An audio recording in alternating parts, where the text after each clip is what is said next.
Hello, and welcome back to the channel.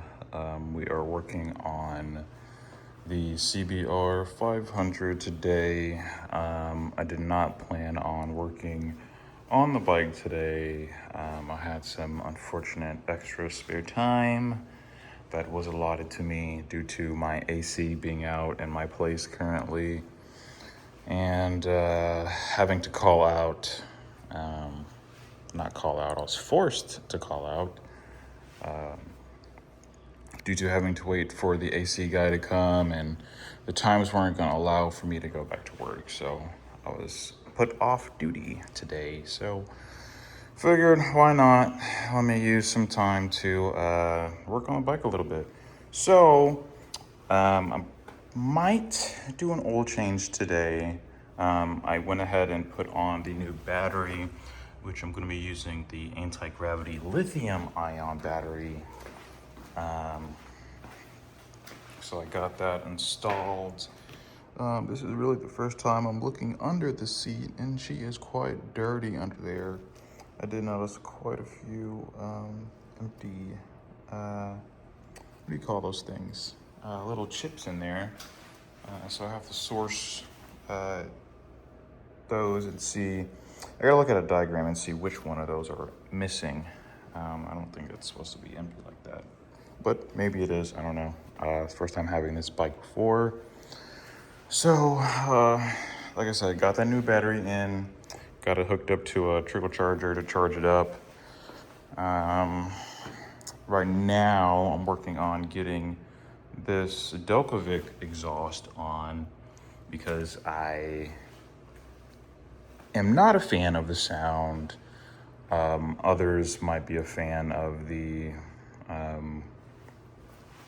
this engine sound with a modded exhaust on it, but I, for one, am not. So it had this exhaust on there before, and it's loud and obnoxious, and it just, this engine sound just is much better suited just quiet and muted, in my honest opinion. The only other exhaust that I did find intriguing is the Yoshimura R77, I think, on this bike. Sounds really good, but I'm just not going to pay that amount of money for that exhaust for this bike. Maybe in the future, but that future is not now. So I had this exhaust, which was originally made for the Honda VFR 800, 98 to 2000 year model VFR. So it's not meant for this bike, but surprisingly, it works, and it has the perfect amount of quietness that I'm looking for.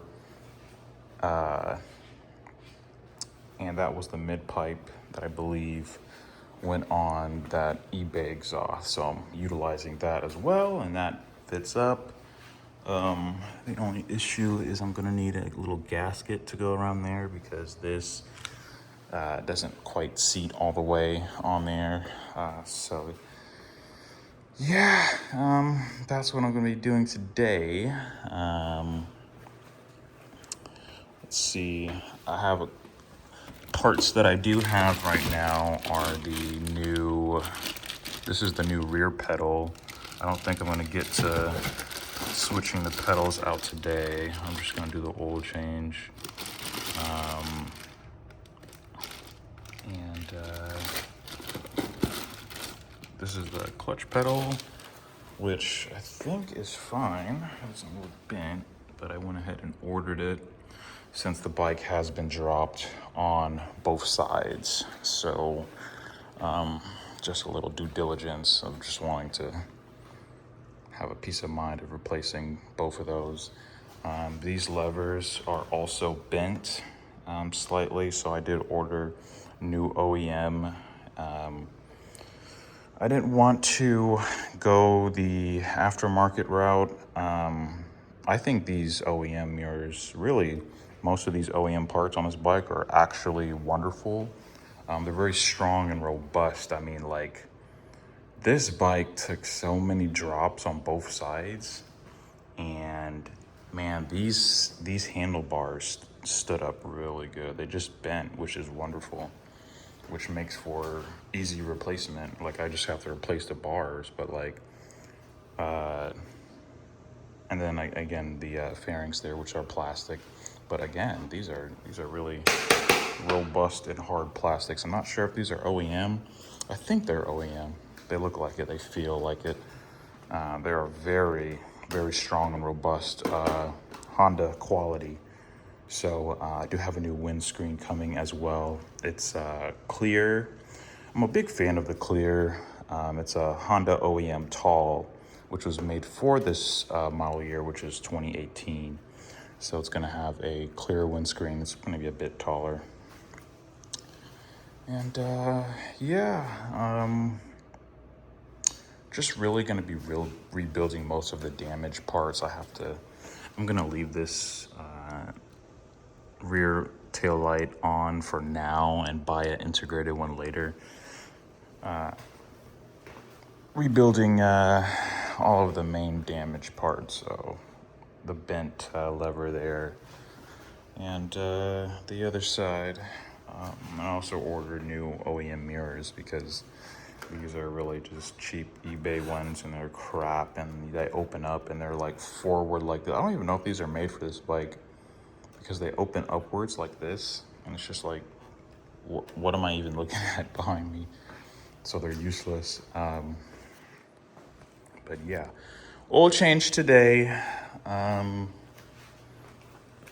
Might upload another segment to this video of me doing the oil change, but I might not, because I did not plan on doing a video today, and it's very hot in my house. I just want to get this done, and then I need to go to Home Depot and pick up a tool box, because right now I have like all my tools kind of just scattered about in random boxes and stuff, and I want to have a kind of cleaner setup. The way it works makes working on my bike easier. But if I do add more clips to this video, you'll see it now. If I don't, I'll see you in the next video.